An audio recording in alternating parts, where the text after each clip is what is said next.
Bonjour à toutes et bonjour à tous, merci d'écouter Meet the Dev. Je suis Franck, level designer dans l'industrie du jeu vidéo, et j'ai décidé pour vous, et avec vous, de discuter avec d'autres développeurs de jeux de tous les horizons. Dans Meet the Dev, la parole est donnée aux indépendants, comme aux salariés de grosses entreprises, aux juniors, comme aux vétérans. Tout le monde a sa propre histoire, et nous allons donc discuter avec nos invités de leur carrière, de leurs avis sur l'état de l'industrie, de leurs réussites, mais aussi de leurs échecs, ainsi que de ce qui leur tient à cœur dans leur travail. Bienvenue dans Meet the Dev. Pour ce 4e épisode de Meet the Dev, je reçois Jérémy Bonneau, Technical Producer à Arkane Studio à Lyon.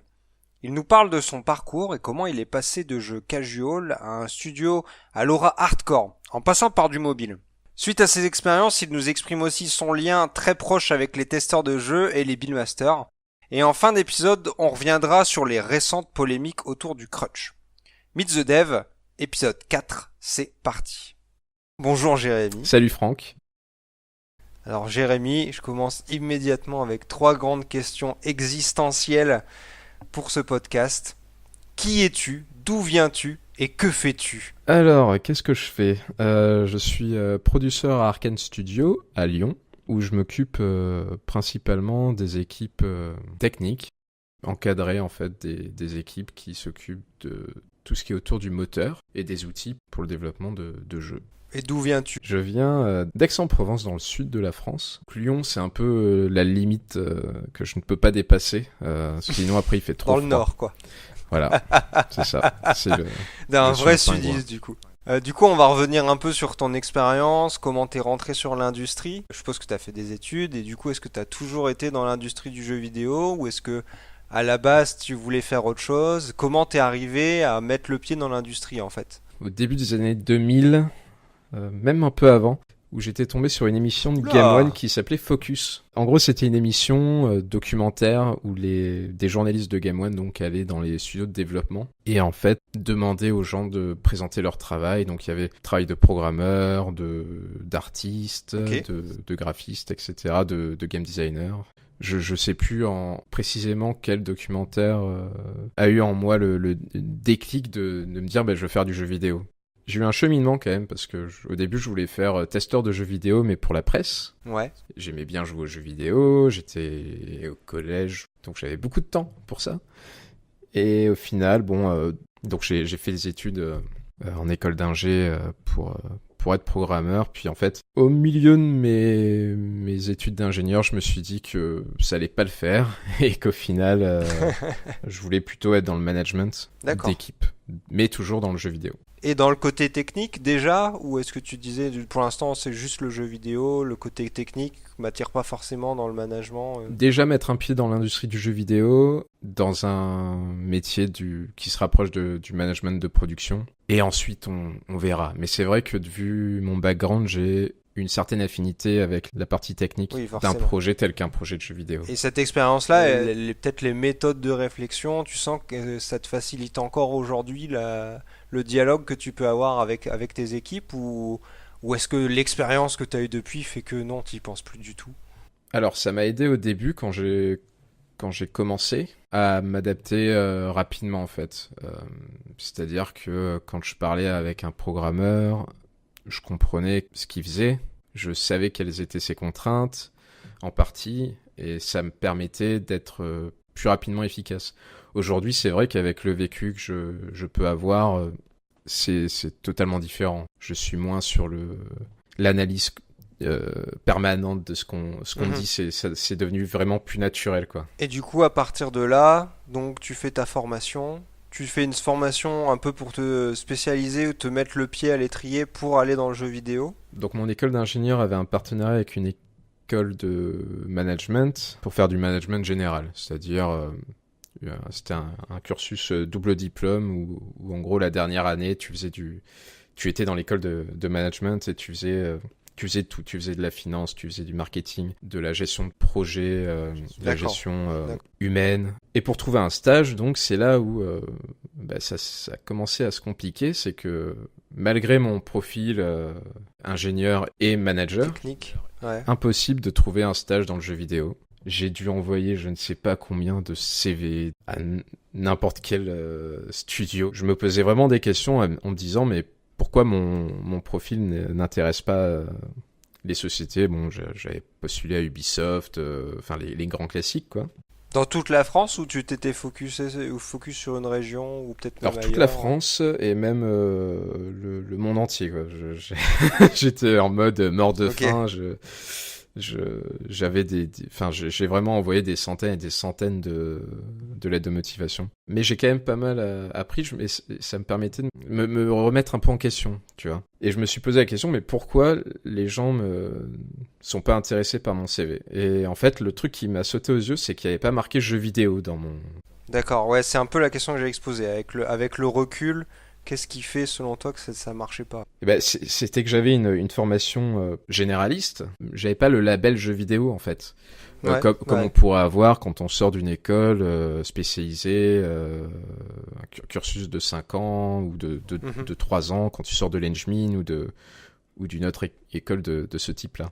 Donc je me suis dit, bah, je vais chercher à faire une année en plus, et où là je vais vraiment vouloir coloriser en fait mon profil généraliste en disant, voilà, je veux faire du jeu vidéo, et pour vous montrer ça, messieurs et mesdames les recruteurs, je vais faire une année de spécialisation. Donc c'est là où je suis allé à l'IM. C'est une école à Paris qui a toujours d'ailleurs un MBA Video Game Mhm. Management.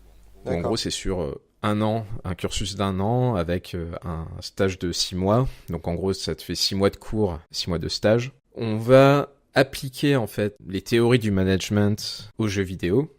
Et on va aussi inculquer un certain vocabulaire, une certaine façon de voir le jeu vidéo en fait. D'accord. Sur la théorie, j'ai pas appris des trucs que je ne connaissais pas. Par contre, ça m'a vraiment permis de connaître un peu les coulisses du jeu vidéo, comment ça se passe. Parce que t'as beau aller sur Internet, lire des bouquins, tout ça.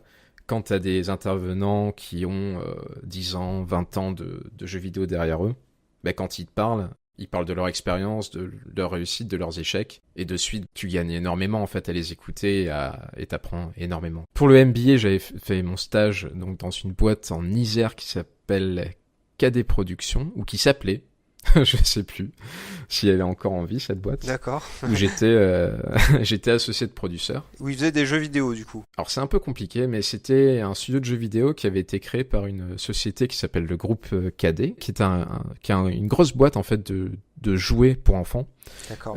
qui est spécialisée dans le licensing en fait de jouets. C'est-à-dire que quand on voit un jouet Disney, Reine des Neiges, les Teletubbies ou des trucs comme ça, c'est souvent eux en fait qui ont manufacturé et designé le jouet. D'accord. C'était vers 2013-2014. Ils avaient sorti une tablette pour enfants qui avait cartonné. Ils avaient fait ça en partenariat avec Gulli. Donc ils avaient énormément d'argent, ils en avaient vendu. Et ils se sont dit, bah, on veut amener du contenu exclusif sur notre tablette. On va créer un studio de jeux vidéo pour la tablette. Hmm. Et donc, bah, ils ont créé un studio. Il y avait peut-être un peu moins de 10 personnes qui en fait créaient des jeux. Donc c'est des jeux Sur les licences. plutôt. Pas du tout. Non? Pas tout à fait, parce que c'était vraiment des jeux éducatifs D'accord. pour dire aux parents, bah, vous voyez, nous, on a une tablette pour enfants et il y a des jeux sans monétisation où l'enfant va s'amuser et en même temps apprendre. Il y avait une application pour le calcul basique, quoi, addition, soustraction, multiplication. Et voilà, il y avait aussi une application de mots, en fait, apprendre les mots, tout simplement. Et donc moi j'étais sur un projet de motion gaming sur tablette parce qu'ils voulaient vraiment innover avec cette tablette pour dire voilà, notre tablette tu la cales sur la télé ou quoi et puis tu peux faire du motion gaming. Alors c'était du motion gaming plus en mode iToy. Je sais pas si tu te souviens Ouais, Franck ouais, le des truc de jeux la iToy. PlayStation 3. Et en gros on utilisait la caméra de la tablette et puis tu gesticulais devant et ça faisait des trucs à l'écran. Et il y avait plusieurs mini-jeux, il y avait encore des jeux éducatifs, mais il y avait aussi un jeu de course futuriste, un peu à la Wipeout. Ok, waouh.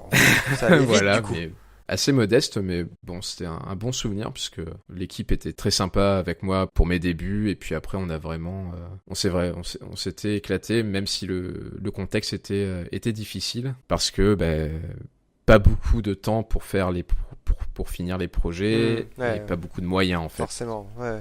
Puis il y avait aussi le décalage du fait que c'était une société qui était plutôt dans le jouet traditionnel. Et bon, la partie jeux vidéo, ils comprenaient pas grand-chose et c'était très... Ça restait une activité annexe. Puis c'était un challenge en fait de leur expliquer pourquoi on avait pris cette décision pour le jeu et leur retour en fait pouvait pas marcher dans un jeu vidéo en fait. Et après ça, je me suis dit, il faut une nouvelle il opportunité. faut trouver du travail dans le jeu vidéo, tout ça. Donc j'ai cherché, j'ai pas trouvé. Et je me suis dit, de toute façon, il faut que je mange quoi. Donc d'accord. je travaille pour une société qui s'appelle Amadeus. C'est une société que personne ne connaît, mais en gros, leur business model, c'est mettre en relation les voyageurs avec les compagnies aériennes, et ils prennent un petit pourcentage sur chaque billet d'avion. Et c'est un groupe énorme. En gros, ils font des milliards d'euros par an, quoi. Ils vont proposer des solutions techniques pour que les sites d'agences de voyage en fait mettent en relation. D'accord. Voilà. Et en gros, donc là, j'étais ce qu'on appelle un PMO, Project Management Officer. J'étais très détaché des équipes et ce boulot, j'ai appris pas mal de trucs, mais ne correspondait pas vraiment à ma vision du management de projet et du management tout court. Donc ça a duré 13 mois, cette expérience. Ok, donc quand même assez long. J'avais tout fait, j'avais prolongé ma période d'essai parce que je voulais être tout vite disponible pour un studio au cas où. Et donc j'ai dû attendre 13 mois. Pour retourner pendant 13 mois pendant lesquels tu as quand même essayé de retrouver un travail dans le jeu vidéo, quoi.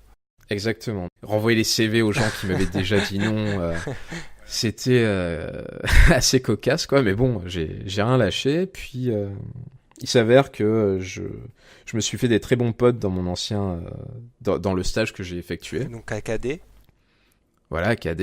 Et j'avais un pote qui était à Eden qui est à Eden Games et qui me dit voilà, il cherche un associé de producteur qui est assez plutôt technique puisqu'il faut s'occuper du build management, du mastering en gros. Donc qu'est-ce que c'est que le build management ?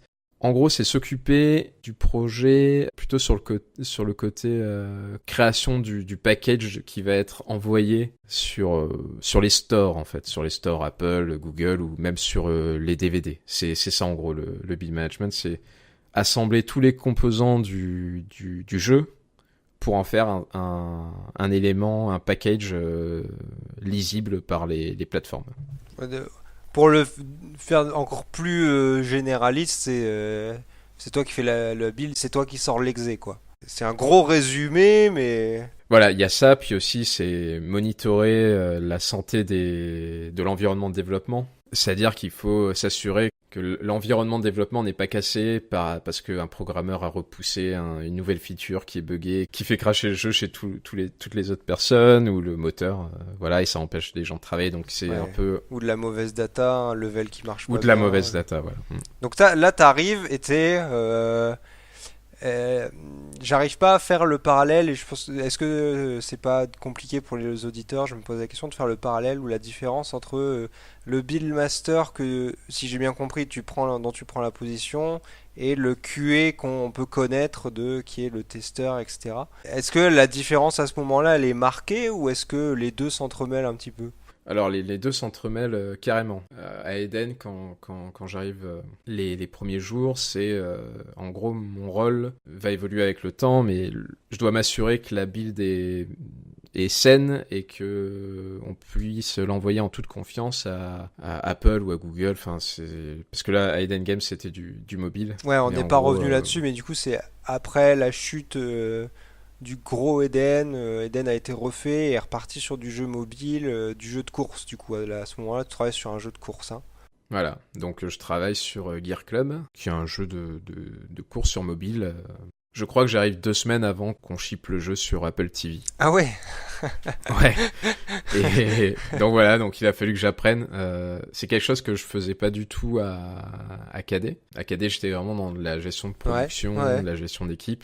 Là, j'étais plus dans la gestion, dans vraiment m'assurer que le jeu était fonctionnel et avait atteint une qualité satisfaisante pour pouvoir l'envoyer à la soumission des plateformes, quoi. Donc gros challenge déjà, belle période d'essai. Ouais, puis au final, ça s'est très très bien passé. Je pense que j'arrive à vite m'adapter dans les situations Sous tension. de tension, puis qui me sont propices. Là, c'était vraiment de la technique, donc s'adapter, lire de la doc, faire des erreurs le plus rapidement possible pour ne pas les faire le jour J quand on envoie j'allais dire la galette, le package, quoi, l'archive. Et tiens, d'ailleurs, ça c'est un point qui m'intéresse. Je fais une petite aparté, mais toi, en tant que producteur, bon, du coup, à ce moment-là, Build Master, testeur, est-ce que ouais, tu construis de la documentation pour aider les autres si jamais il y a un problème ou est-ce que t'as pas le temps? Parce que nous, je sais que c'est quelque Alors, chose que moi je fais énormément. Moi, je fais énormément ça, mais parce que je me permets ouais, d'avoir le temps aussi. Mais c'est intéressant aussi alors, cette importance-là, transmission de connaissances, si jamais il y a un problème, ouais, carrément. Donc ça, c'est clé dans des petites structures où tout le monde est important en fait. tu es seul à ton poste en fait. C'est-à-dire que si tu te casses la jambe ou que tu te fais renverser à vélo, et ben la société elle est un peu bloquée quoi. Ah ouais. Donc en gros ouais, c'était important de faire de la doc déjà pour soi-même et puis se faire donner un coup de main par des collègues si jamais on a une absence ou quoi. Donc j'étais seul sur le moment pour la version Apple TV, mais après j'ai été rejoint par des stagiaires qui m'ont aidé. Donc c'était des stagiaires QA testeurs. D'accord. Donc là ça m'a permis vraiment de me mettre un peu en retrait des tests. Alors j'avais ce rôle un peu de lead QA, donc vu que j'avais une équipe. Puis j'ai pu faire un peu plus de suivi de tâches auprès des équipes donc de programmeurs et de contenu pour en fait s'assurer que le patch qu'on allait sortir pour le jeu qui était live sur Apple TV déjà, on allait y arriver puisque il y avait, enfin c'est quand on fait du game as a service, donc du jeu qui est live et qui est en gros un service, donc le service ne doit jamais s'arrêter et on doit toujours arriver à apporter des nouveautés. C'est assez le temps en fait à respecter est crucial en fait. Donc, Mhm. c'était Ouais, tout à fait. voilà, c'est prendre une décision. Ok, on n'a pas pu finir ce circuit, on va pas le mettre dans le patch. Tant pis, on le mettra pour le prochain, mais Au c'est moins c'est sain quoi. remonter les problèmes le plus vite possible pour qu'on puisse prendre des décisions en toute sérénité.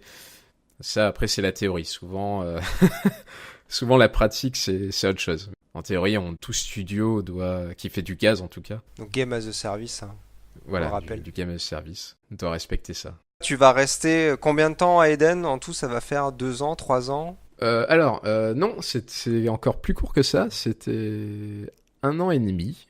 D'accord. Ah, je pensais que c'était plus long, tu vois. Non, en fait, pendant ces 1 an et demi, on a sorti un jeu sur Apple TV, donc Gear Club Apple TV, et ensuite on s'était préparé. Donc première étape, c'était le soft launch de Gear Club mobile sur iOS, et après à partir de ce moment-là, c'est passage en mode game as a service pur et dur, donc faire des patchs toutes les 3 semaines, remonter les problèmes des joueurs, faire en sorte qu'on fixe ces problèmes-là et gérer l'arrivée des nouvelles features. Par exemple, quand on a une nouvelle feature, nouveau mode de jeu ou quoi, c'est s'assurer que tout fonctionne, que l'existant n'est pas cassé et que les nouvelles features s'imbriquent bien dans l'existant, quoi. Ça, c'était vraiment le point le plus crucial. Donc ça, c'était assez Et du sportif. coup, dans une petite structure comme ça, parce que ça, on est d'accord que ça reste une petite structure, hein, à ce moment-là, on est sur quoi, 30, 40 personnes? On était une vingtaine. Ok, même, ouais, d'accord, encore. Je crois qu'on était entre 20-30 personnes. Ok, Hein, ok, encore plus petit, ouais. le build management dans les petites structures qui n'ont pas beaucoup de moyens et qui n'ont pas beaucoup automatisé leur process a beaucoup de responsabilités sur ses épaules. C'était assez, on va pas dire traumatisant, mais c'était soutenu. C'était un rythme assez ouais, d'accord. soutenu et il fallait s'accrocher quoi. C'était pas facile tous les jours. Voilà, souvent il faut bien comprendre que quand on doit préparer un patch pour l'envoyer en soumission, un programmeur qui fait un dernier changement à 17h, le build master ou le build manager n'est pas sorti avant j'ai envie de dire, allez, pour être gentil, je vais dire 19h, 20h, mais souvent ça peut vite déraper. Quitte à rester plus tard au taf, s'assurer que la build marche ou pas. Quitte à emporter le truc chez soi aussi, hein. Ouais, quitte à emporter le truc chez soi. Pour iOS, il faut absolument un Mac pour uploader la build sur les serveurs d'Apple. Et je me souviens que c'était un moment où on n'avait plus de fibre, ou alors on attendait que la fibre soit installée dans les Je locaux. me souviens t'avoir vu partir chez toi et faire ça chez toi. Je- Ouais, j'avais dû donc prendre le MacBook Pro, donc le petit, le cylindre là. Je sais pas si vous voyez un peu, le mettre dans mon sac à dos et l'amener chez moi. Donc ma compagne était ravie que je ramène du travail à l'appart, mais bon. J'étais dans un mode de pensée où il fallait que je le fasse en fait. Ok. Je me posais pas de questions si j'étais ravi ou pas de le faire. Mon métier c'était que la build partait à Apple dans la soirée, il fallait que je le fasse. Ben je le faisais. Je vais mettre ça sur le fait que j'étais junior et que je voulais montrer que j'étais capable de prendre mes responsabilités et de faire du travail en plus. Ce qui avec du recul, je trouve un peu stupide. C'est pas comme ça qu'on devrait valoriser son travail. Ouais, comment tu l'aborderais aujourd'hui du coup? Bonne question.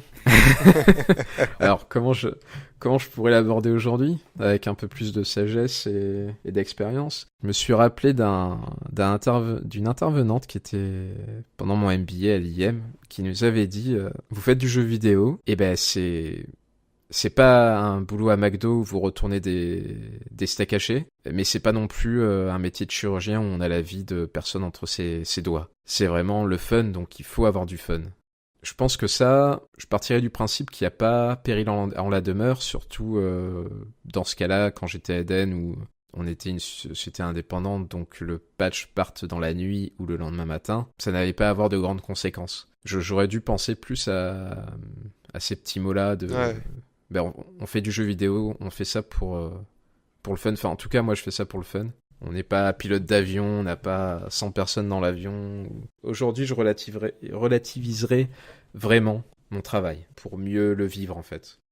Ça s'arrête pas à Eden. Aujourd'hui, comme tu nous l'as dit au début, t'es passé à Arcane, qui est du coup sur un métier qui est totalement dans la continuité de ce que t'as fait avant, qui est peut-être même Ouais. une addition de tout ça, quoi. Quand j'arrive à Arcane, donc je suis embauché en tant que producteur et je dois m'occuper des équipes donc de build management et de QA. Donc ce qui revient à peu de choses près à ce que je faisais à Eden. Sauf Ouais. que j'ai plus de personnes sous ma responsabilité, 7-8 personnes. Ok. Donc je passe de... C'est le double, quoi. je Plus passe du de 2 double. personnes à 8 Ah ouais, personnes. ouais, plus du double, ouais, d'accord. Ça change. Par contre, là, tu te focuses que sur du management. Voilà. Tu mets plus les mains dans l'interface de build, etc.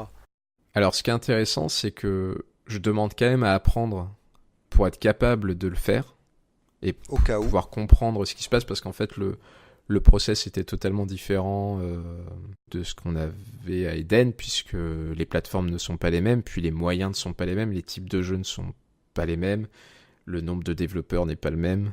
Je passe d'un studio d'une vingtaine de personnes à un studio d'une centaine de personnes, entre 100 D'accord. et 110. Donc là, dans ce genre de situation, on est obligé d'avoir des systèmes qui monitorent automatiquement la santé de la build. Est-ce qu'elle se lance? Est-ce qu'elle se lance sur Xbox? Est-ce qu'elle se lance sur PS4? Sur PC? Et en ayant une équipe de testeurs QA qui fait du test à la fois fonctionnel sur le jeu, mais pas que. Et ils font surtout en fait du test de l'éditeur, parce qu'on est sur un moteur maison, et donc on doit s'assurer que le moteur est fonctionnel et que tout le monde puisse travailler dans les équipes côté Qui est contenu, super important. qu'on ne prenne pas de retard sur la production à cause de features qui ne marcheraient pas ou quoi. Et du coup, c'est quoi? Je suis curieux d'avoir la boucle un peu vertueuse que tu as dans le travail entre toi, le beatmaster et le QA. Comment un peu ça s'organise tout ça On versionne, c'est-à-dire qu'on versionne le jeu et on versionne le moteur, l'éditeur, pardon. Et ce versionning, en fait, donc les versions, c'est par exemple version 1.0, version 1.1, version 1.2, etc.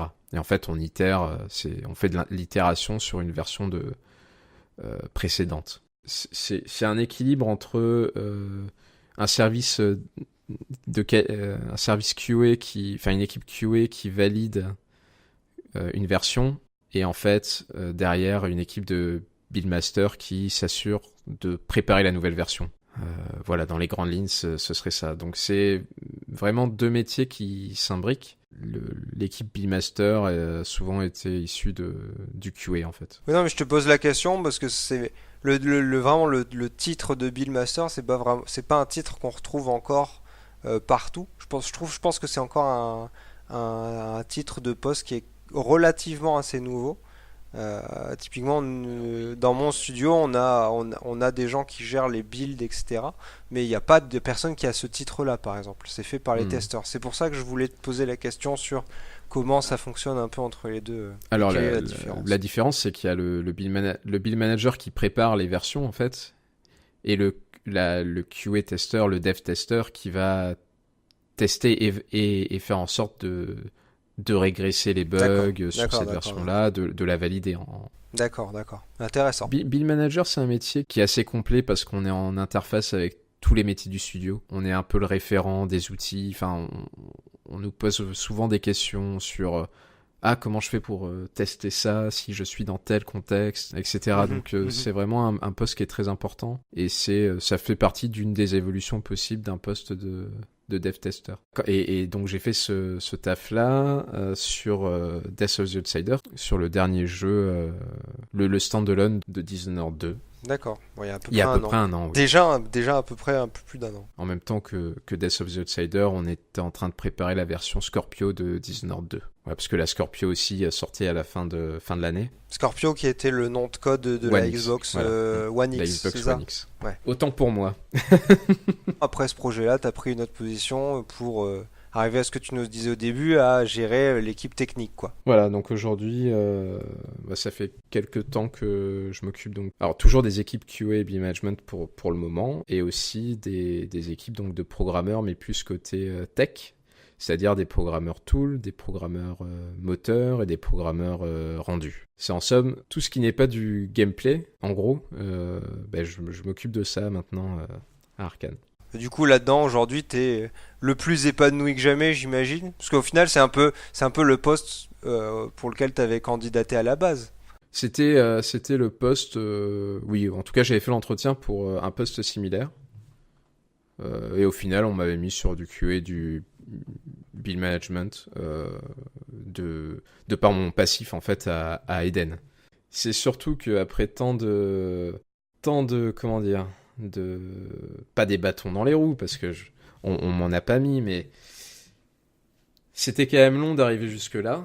Alors honnêtement, s'il y a 5 ans, on m'aurait dit en 2018, tu serais technical producer dans un des, en tout cas à mon avis, un des meilleurs studios en Europe, j'aurais pas forcément cru.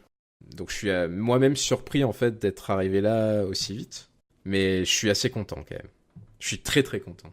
Je vais passer à une question suivante. C'est une question qui pourrait paraître un peu bateau, mais elle m'intéresse parce que puisque tu es passé à travers de la très petite entreprise, une plus petite équipe que tu as vu quand même évoluer à Eden, mais quand même plus petite équipe, et un studio qui est aujourd'hui déjà beaucoup plus conséquent, qu'est-ce que toi tu préfères? Où est-ce que tu te sens le mieux?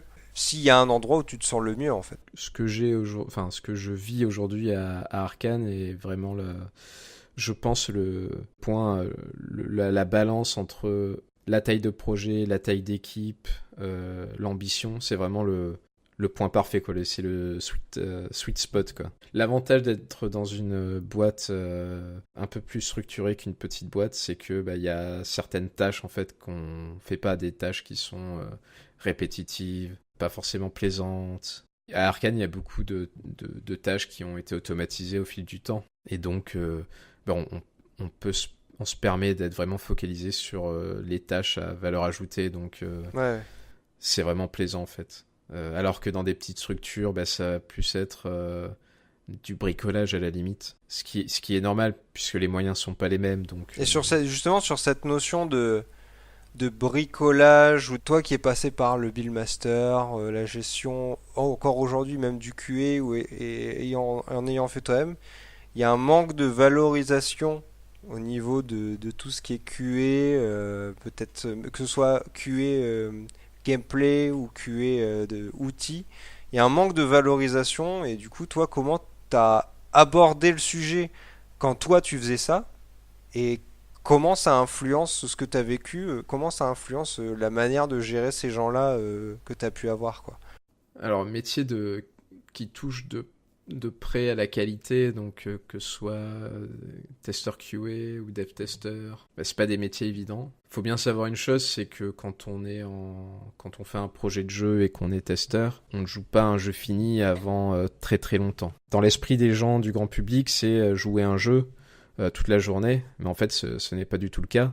C'est avoir un programme informatique qui est instable, qui a plein de soucis, plein de bugs, donc c'est ce qu'on appelle des bugs. Il faut savoir analyser ces bugs-là, les décrire d'une manière assez poussée pour qu'ils soient plus faciles à être fixés, corrigés par les programmeurs ou par les équipes de contenu. Donc c'est vraiment un métier où il faut être rigoureux. C'est aussi un métier compliqué parce qu'on est au quotidien avec un jeu qui évolue, mais qui évolue des fois lentement, et donc des fois on a un peu le syndrome de ne plus voir les bugs en fait.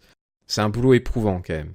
J'aime beaucoup les équipes de QA, donc quand j'étais à Eden, j'étais le responsable direct, mais même à Arcane où je travaille beaucoup avec le lead QA et avec l'équipe, c'est vraiment très très plaisant de travailler avec ces gens-là. Du coup, toi aujourd'hui, comment tu les abordes dans la manière de les gérer? Peut-être que tu peux les revaloriser? En fait, moi, je les considère comme les gens qui sont le mieux placés pour avoir une vision globale du projet.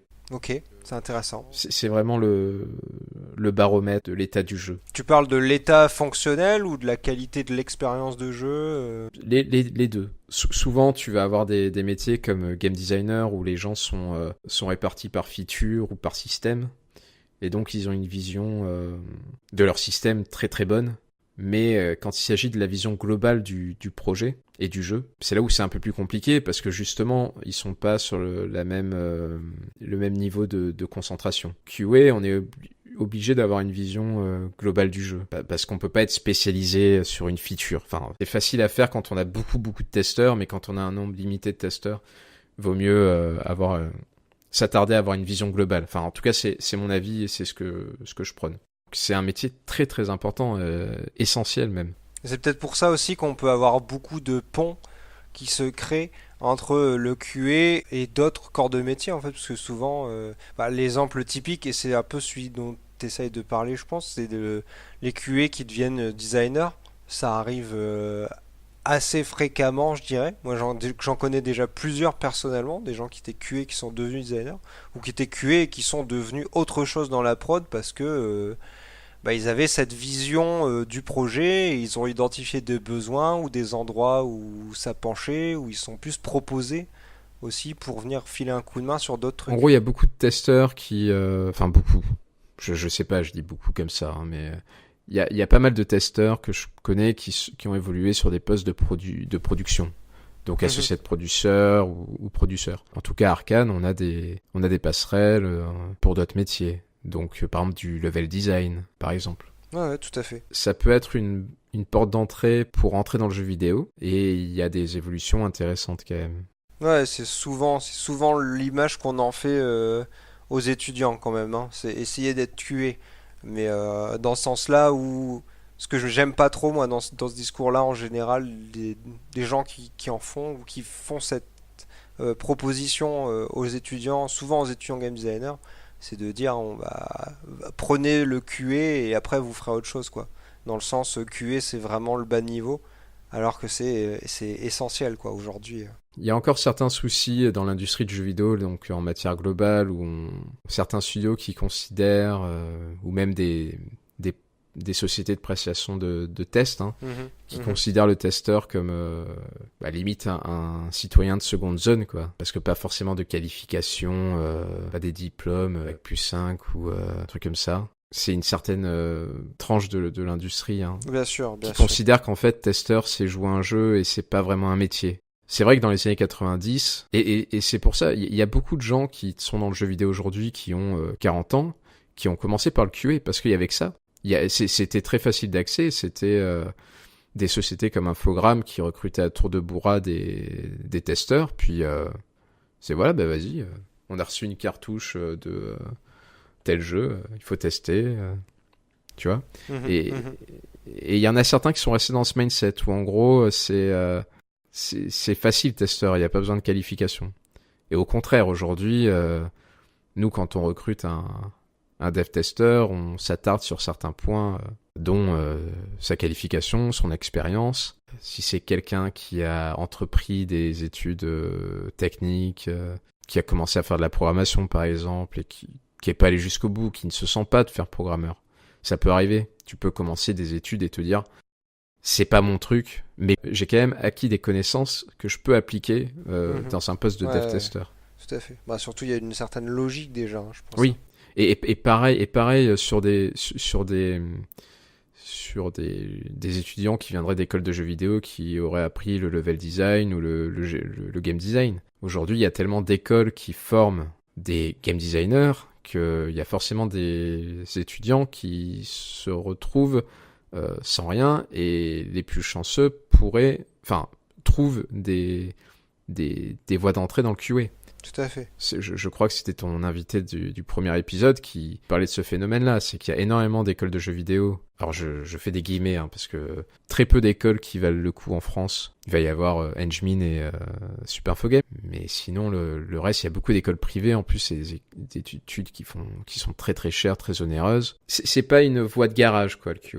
Ouais, tout à fait. Aussi. Voilà, c'est vraiment apprendre comme un corps de métier qui mérite de gagner ses lettres de noblesse comme les autres corps de métier. Exactement. C'est exactement ça. Je vais fermer cette partie-là et maintenant j'aimerais bien te poser des questions plus personnelles entre guillemets, parce qu'en soi déjà on a parlé pas mal de toi quand même, et je vais te demander en première question de cette deuxième partie, un peu recentrée sur toi.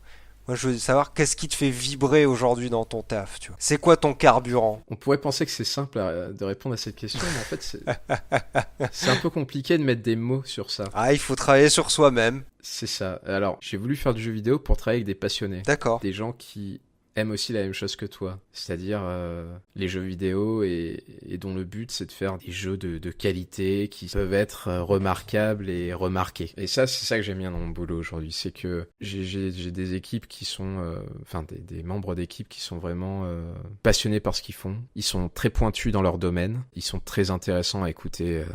Quand ils te parlent d'une feature qu'ils sont en train de développer ou qu'ils sont en train de parler d'un bug qui les a embêtés toute la semaine, ou tu vois, moi c'est ça que j'aime bien. C'est cette interaction que j'ai avec mes équipes et avec des gens qui ne sont pas forcément sous ma responsabilité.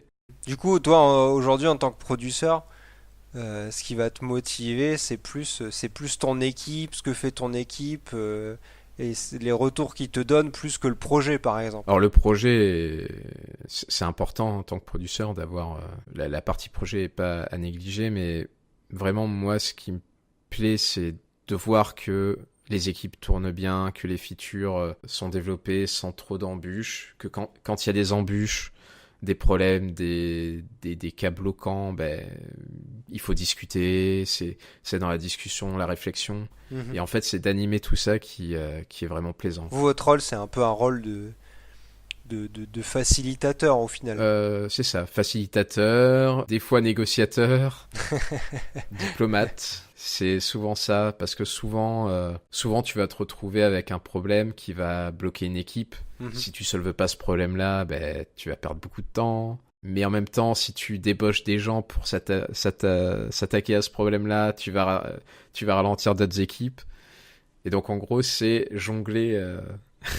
C'est souvent jongler et faire des choix, essayer de faire les choix où on réduit le risque en fait au maximum. Okay. Enfin, on réduit le risque à un risque minimum le plus bas possible. Et c'est ça qui est vraiment sympa dans le boulot. Puis en fait, les semaines sont jamais les mêmes. Il y a toujours des surprises, qu'elles soient bonnes ou mauvaises, mais tu vois, c'est toujours emballant et voilà, c'est pas le métro. Attends, c'est quoi, métro boulot dodo quoi. Ouais. c'est voilà, c'est ça que j'aime bien. J'ai une question. Est-ce que alors c'est plutôt une question que j'apprécierais poser à des designers quand même, hein. Mais toi qui trempes toute la journée dans le jeu vidéo, est-ce que jouer pour toi c'est toujours une passion? Bonne question encore. C'est fou ça. Y a deux trucs, c'est que je suis toujours passionné par le jeu vidéo et par jouer à des jeux vidéo. c'est vrai que j'ai un peu de mal par exemple à Eden, j'avais du mal à jouer à à notre jeu, une fois qu'il était sorti en fait. Mhm. Il y avait comme un sentiment de, je me suis occupé de toi, maintenant, Vis ta vie, allez-y, quoi. tu vois, vis ta vie et voilà. C'est moins vrai à Arcane parce que je suis plus fan du genre. Ouais, ok. Des jeux qu'on fait. Et j'aime bien des jeux assez différents. Ça peut être du MMORPG, du jeu de stratégie. Mais tu prends encore du plaisir à te dire, je vais me faire une petite session de jeu, quoi. Oui, je confirme. Ok, Et si j'ai pas le temps et que je suis trop crevé, mais que je voulais regarder du gameplay d'un jeu, je mets un stream sur Twitch.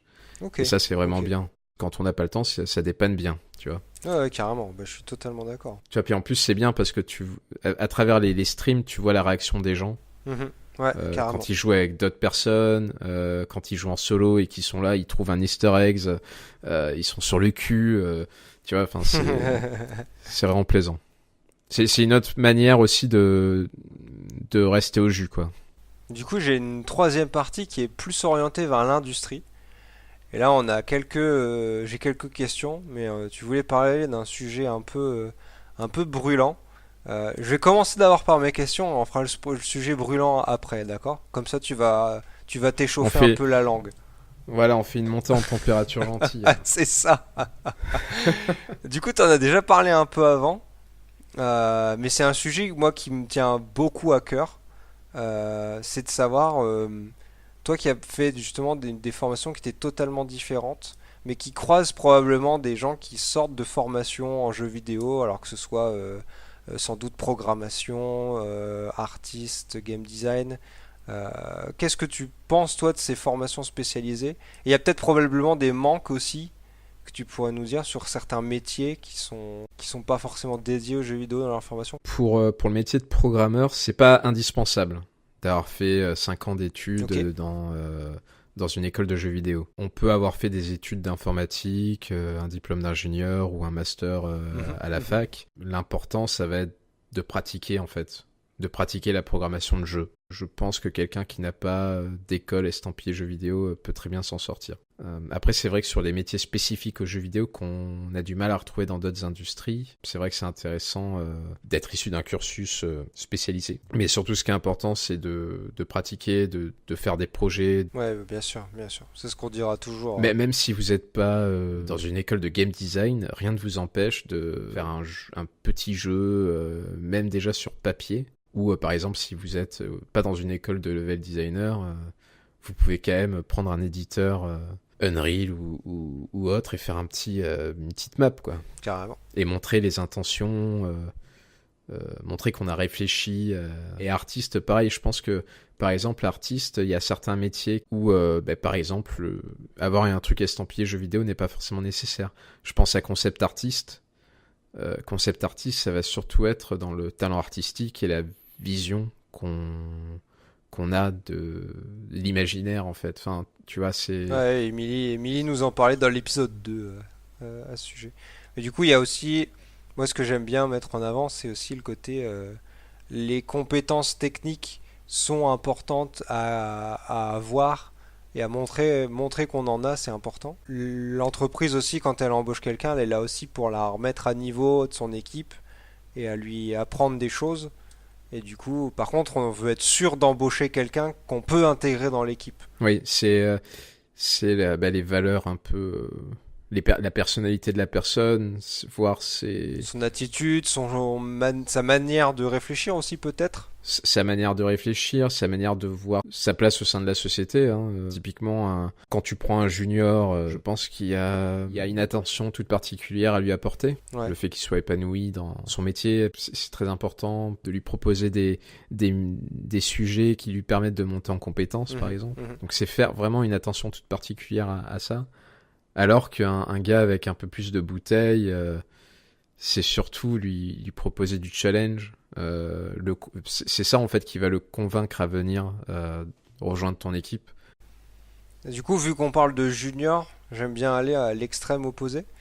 Et moi, avant d'entrer dans l'industrie, on m'a mis en garde entre guillemets, hein, attention, hein, en tout cas certaines personnes qui avaient probablement eu une drôle d'expérience avec des seniors et des vétérans, m'ont dit de faire attention à ces vétérans qui pourraient avoir des méthodes de travail anciennes et pas forcément savoir s'adapter et se mettre au goût du jour.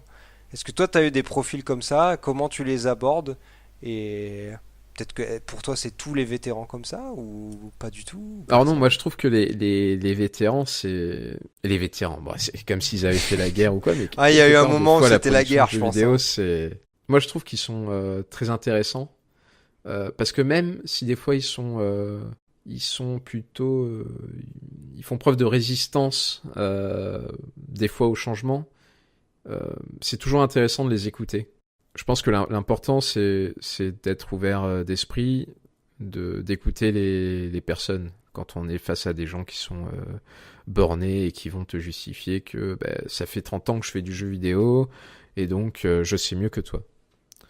Euh, en gros, souvent c'est ça, hein, Oui, oui, ce oui, que tu tout à fait, racontais. Je tout à pense que fait. la personne a dû vivre ce genre d'expérience. J'ai pas tellement vécu ça non plus, mais c'est vrai qu'il y a des fois des incompréhensions. C'est-à-dire, je pense qu'on fait partie d'une génération où ben, on a baigné dans Internet, dans l'informatique, et donc on a peut-être des réflexes qui font que ouais, ben ça on pourrait l'automatiser, on pourrait faire ça comme ça, et ainsi de suite. Et peut-être ben, qu'on veut aller plus vite que la musique Ouais. des fois. Et et peut-être qu'on est moins dans la négociation et l'écoute et la compréhension en fait. Euh, je pense qu'il y a il y a toujours une bonne raison d'avoir de la résistance face à soi. En tout cas, ça, je pense qu'il faut le prendre en compte. Après, il faut pas non plus que ça tourne à la toxicité totale et que ça devienne que la situation soit bloquée, etc. Ma dernière question pour cette partie, c'était un sujet sur lequel tu avais envie un peu de, de discuter. Il y a beaucoup de remous en ce moment avec la sortie de Red Dead Redemption. Et déjà sur les mois précédents, il y a eu pas mal de remous sur le crunch. On a eu des articles par Le Monde, Mediapart, Canard PC sur le crunch dans le jeu vidéo, comme quoi c'était le grand mal du jeu vidéo. Euh, et du coup, c'est un peu ta tribune, toi, quasiment pour finir cet épisode bah, toi, ton point de vue là-dessus et sur les trucs de Red Dead, les 100 heures par semaine, où je pense que, en fait, il y a une vision dans le jeu vidéo orientée autour de il faut cruncher, c'est la culture du crunch, et il y a la vision totalement opposée dont je pense on fait tous les deux partie. Déjà, avant d'aborder le crunch, faut parler du type de projet qu'on fait. Un jeu vidéo, il y a la composante du fun qui est en fait c'est la chose à la limite la plus importante à avoir le plus tôt possible dans un projet. C'est arriver à avoir du fun euh, au plus vite. Parce que si on arrive à trouver le fun le plus tôt possible, on va pouvoir évacuer des incertitudes. On va pouvoir avancer en terrain plutôt conquis. Enfin, vraiment être moins dans l'exploration, mais plus développer avec plus de Mhm. certitude. Souvent, c'est très compliqué à trouver. Souvent, ça se trouve au dernier moment. Il y a des jeux, tu le trouves jamais, et au final, ça fait un jeu mauvais. Donc déjà, c'était vraiment sur la typologie de projet qui fait que il y a quand même de grandes incertitudes. On n'est pas sur une application bancaire de ta banque où en gros toi tu veux juste consulter ton compte et payer avec Apple Pay par exemple. Un jeu vidéo il y a la notion de fun et donc de ce fait bah, des fois les projets dérapent. Un jeu, c'est très compliqué. Il y a une composante artistique, aussi la partie technique, la partie recherche, la partie pointue du jeu. C'est un software, c'est un programme informatique qui est assez pointu. Faire un jeu vidéo, c'est un projet complexe. Quel que soit le type de jeu, hein, on voit bien que dans les game jams, t'arrives au bout des 24 heures ou des 48 heures, t'as plus de Ouais. temps. Donc ça veut bien dire qu'il y a un problème déjà là, parce que en fait, si tu leur avais donné plus de temps, ils auraient crunché, on va dire Mhm. pour Mhm. finaliser, pour enlever quelques petits trucs.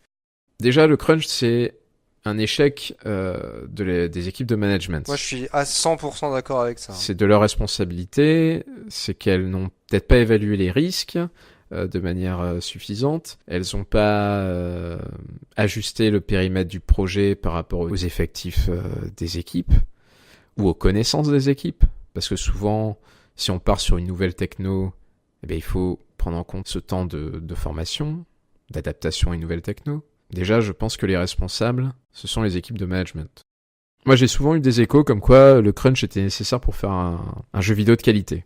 Ça, je suis pas du tout d'accord avec cette vision-là. Le crunch, c'est mal. Le crunch, ça fatigue les gens. Ça amplifie le nombre d'erreurs qu'ils vont faire pendant la journée ou pendant la soirée ou pendant leur week-end. Parce qu'ils auraient dû se reposer et partir le lundi avec un esprit frais.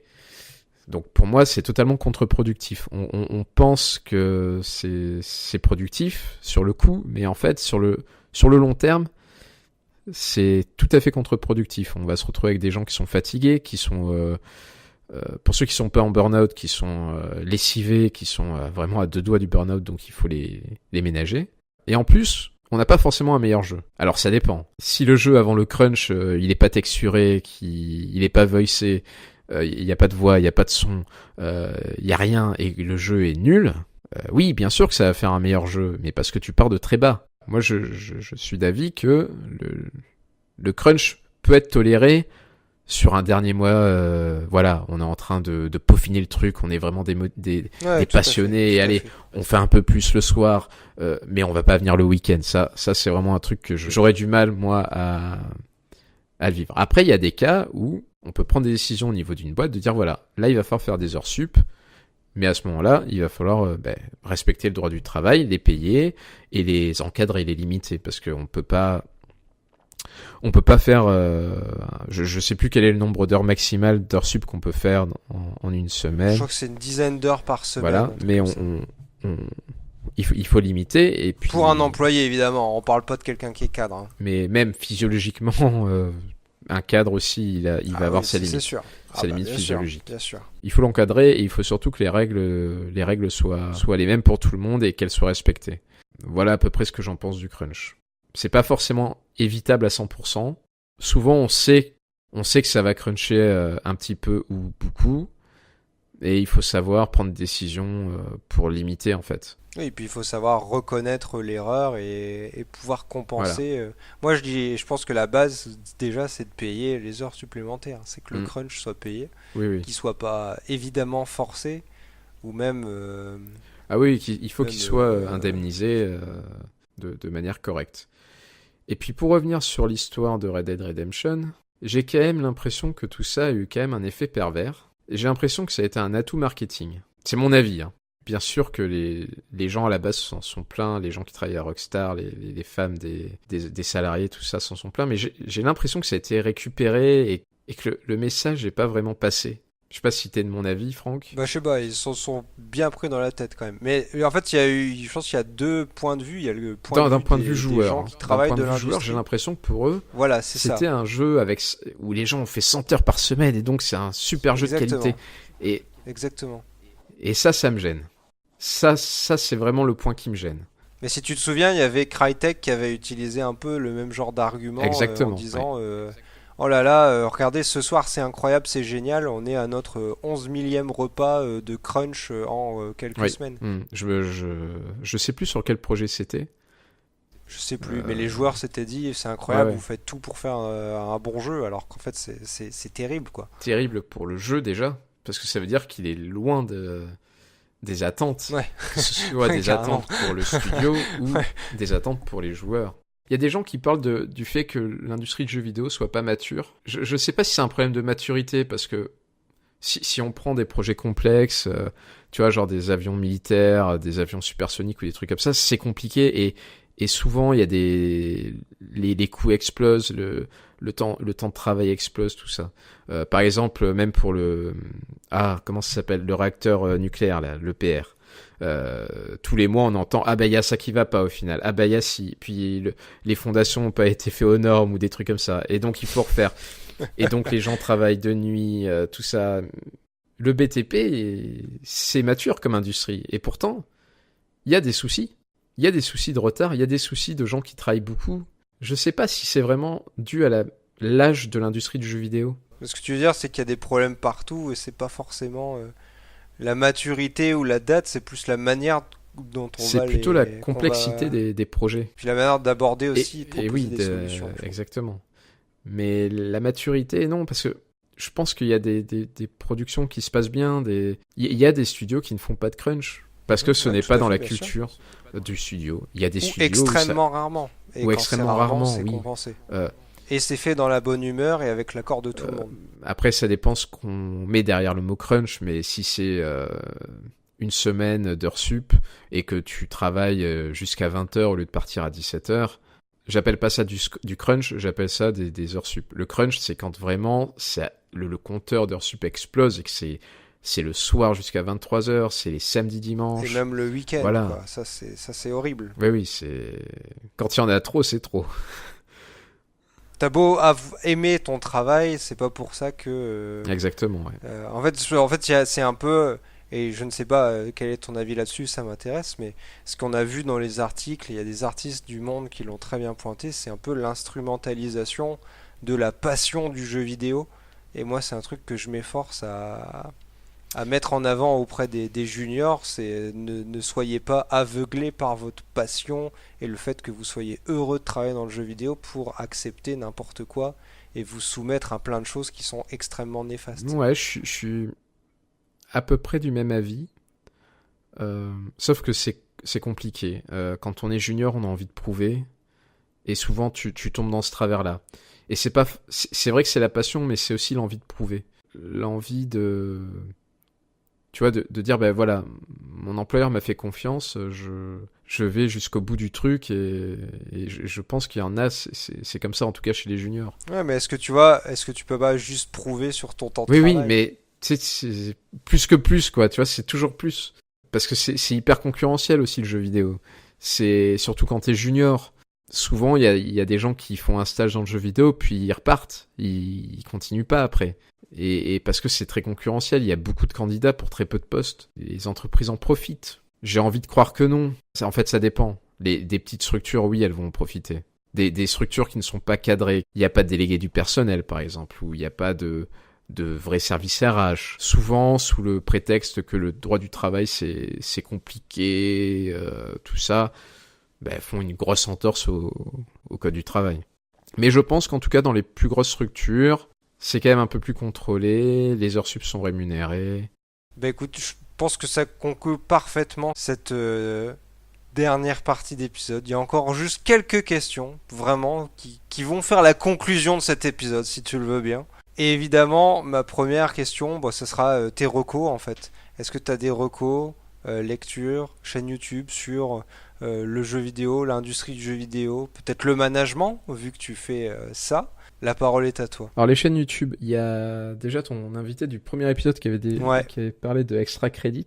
Extra Credit avait fait une série de vidéos sur les métiers du jeu vidéo. Ouais. Moi, c'est une série de vidéos que je montre souvent pour expliquer mon métier en fait. D'accord. Voilà, donc s'il y a des gens qui sont intéressés par les métiers de production, il faut déjà s'intéresser au métier de producteur, mais il faut aussi s'intéresser énormément aux métiers qui nous entourent. Tout à fait, C'est hyper tout à fait. important.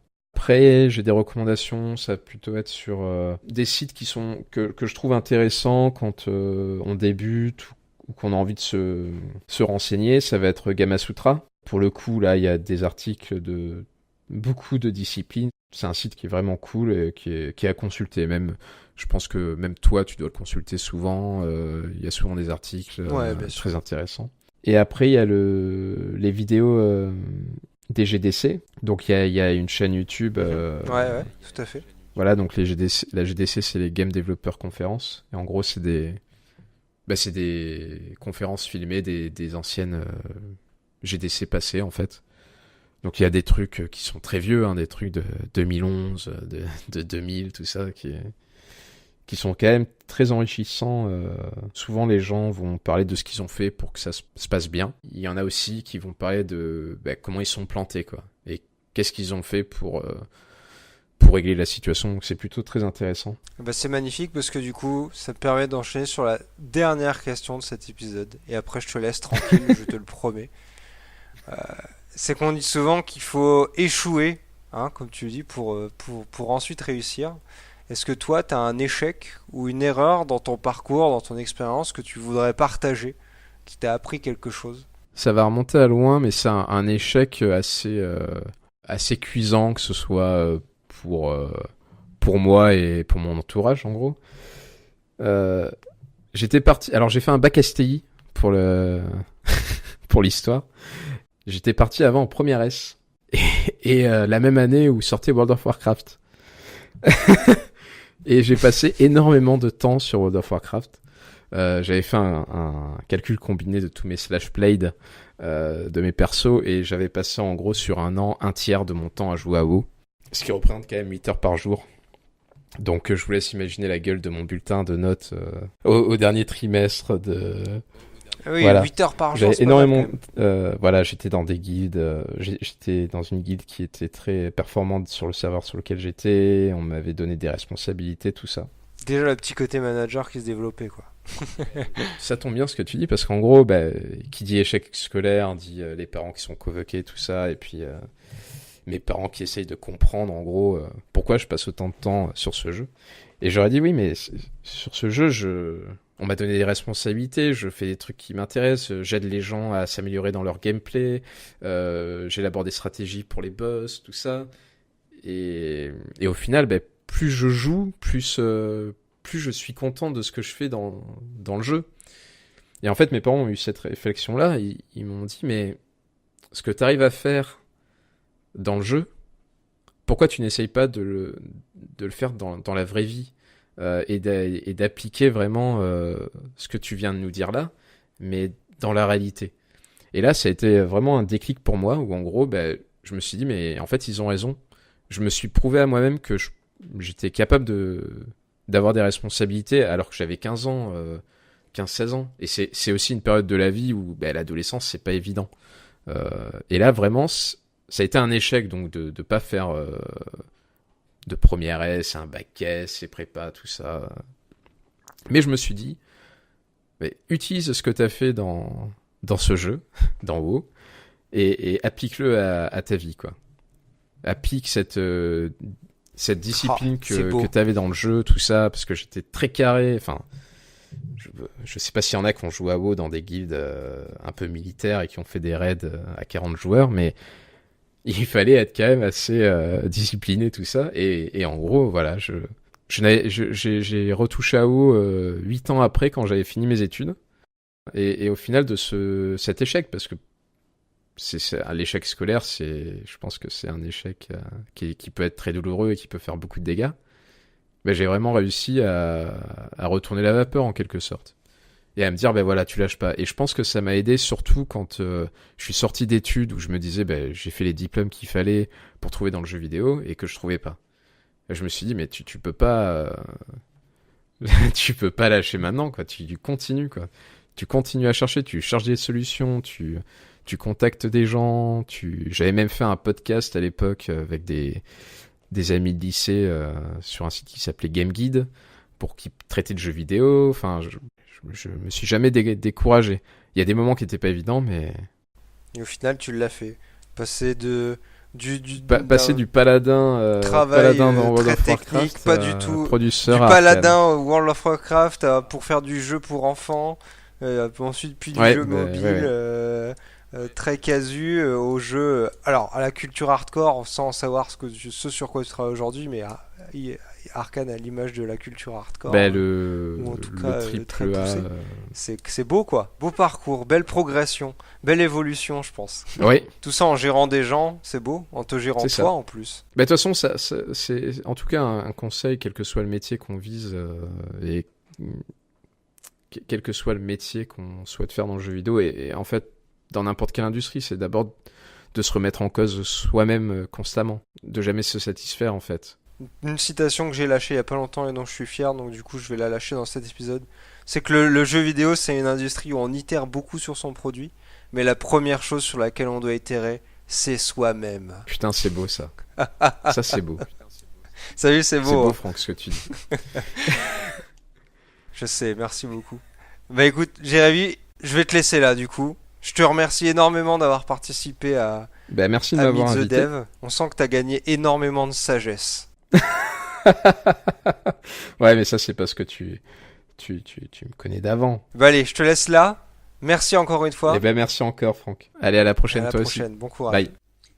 Eh bien voilà, c'est ainsi que se termine ce 4e épisode de Meet the Dev. Je remercie évidemment encore une fois Jérémy de bien avoir accepté de se plier à cet exercice qui est, je sais, n'est pas forcément facile pour tout le monde. En tout cas, ça a été un échange extrêmement agréable, extrêmement calme, sous le signe de la sagesse. Je pense que son histoire est une belle représentation de ce qu'est vraiment la motivation et l'amour pour son travail. Si ce podcast vous a plu, n'hésitez pas évidemment à laisser quelques petites étoiles sur iTunes. Laissez vos commentaires sur Facebook, sur Twitter, sur vos applications de podcast favorites. Si vous souhaitez participer à cette émission, n'hésitez pas à nous contacter également sur ces réseaux sociaux ou sur contact.meetthedev@gmail.com. Nous sommes preneurs de toutes les bonnes histoires, vous le savez, vous les écoutez vous-même. Quant à moi, je vous dis à la prochaine. On se retrouve pour le 5e épisode de Meet the Dev très bientôt. Merci pour votre écoute. Écoute, écoute, écoute, écoute, écoute, écoute.